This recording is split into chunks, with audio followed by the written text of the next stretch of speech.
तक्रार येथील 12 दुकानदारांनी शहर पोलीस स्टेशनला दिली।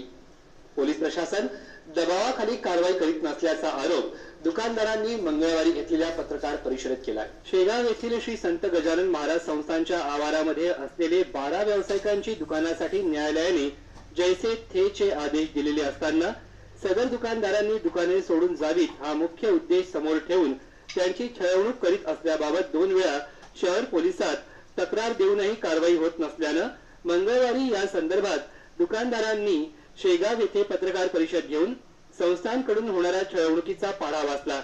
दुकानदार रमेशराव देशमुख, ज्ञानेश्वर त्र्यंबक साखरे आदींनी स्थानिक विश्राम भवनावर घेतलेल्या पत्रकार परिषदेत सांगितलं की 11 तारखेपासून श्री संत गजानन महाराज प्रगट दिवसानिमित्त जो प्रगट दिवसाचा उत्सव आहे त्या निमित्त बॅरिगेटिंग आणि गेट बंद श्री गजानन महाराज संस्थानच्या विश्वस्तांनी गेट बंद आणि बॅरिगेटिंग केलेलं आहे।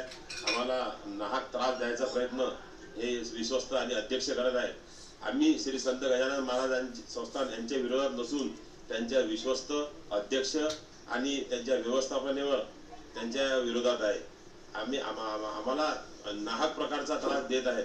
आमच्या दुकानासमोर बॅरिगेटिंग करून आमच्या दुकानासमोरून बाहेर जाण्याचा मार्ग ठेवलेला आहे आणि येण्याचा मार्ग हा उजवीकडून म्हणजे कटलरीकडून तिथून ठेवलेला आहे। आम्ही सर्व जनतेला आवाहन करतो की आमच्यावर होत असलेल्या अन्यायाला कोणीतरी हाक देऊन आम्हाला सर्व जनतेने या गोष्टीचा निश्चितच न्याय करायचा प्रयत्न करावा। आमच्या कुटुंबाचा संपूर्ण उदरनिर्वाह याच व्यवसायावर असताना आम्हाला त्रास देण्याच्या उद्देशाने 11 फेब्रुवारी 2016 रोजी मंदिराचे प्रमुख प्रवेशद्वार बंद केले आहे।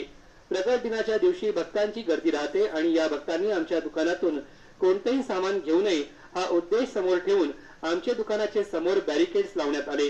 यावेळी आम्ही संस्थांच्या पदाधिकाऱ्यांना विनंती करून सदर बॅरिकेड्स काढण्याचे सांगितले, मात्र त्यांनी बेकायदेशीरपणे बॅरिकेड्स लावलेले आहेत। सदर मंडळी हेतुपुरस्सरपणे आमच्या व्यवसायावर अडथळा आणत आहेत। याबाबत घटनास्थळाचा पंचनामा करून संस्थांच्या पदाधिकाऱ्यांविरुद्ध कारवाई करावी आणि भक्तांसाठी मुख्य प्रवेशद्वार खुले करावे अशी मागणी तक्रारीद्वारे आम्ही केलेली असताना आणि याबाबत 16 फेब्रुवारी आणि 20 फेब्रुवारी रोजी पोलिसात तक्रार दिलेली असताना सुद्धा पोलिसांनी या दोन्ही तक्रारींची दखल न घेता सारी चौकशी सुद्धा केली नाही। शासनाने आमच्याकडे लक्ष देऊन कारवाई करावी अशी मागणी या पत्रकार परिषदेमध्ये करण्यात आली। या पत्रकार परिषदेला मंदिर आवारातील दुकानदारांची उपस्थिती होती। पुन्हा एकदा वेळ झाली आहे विश्रांतीची। तुम्ही कुठेही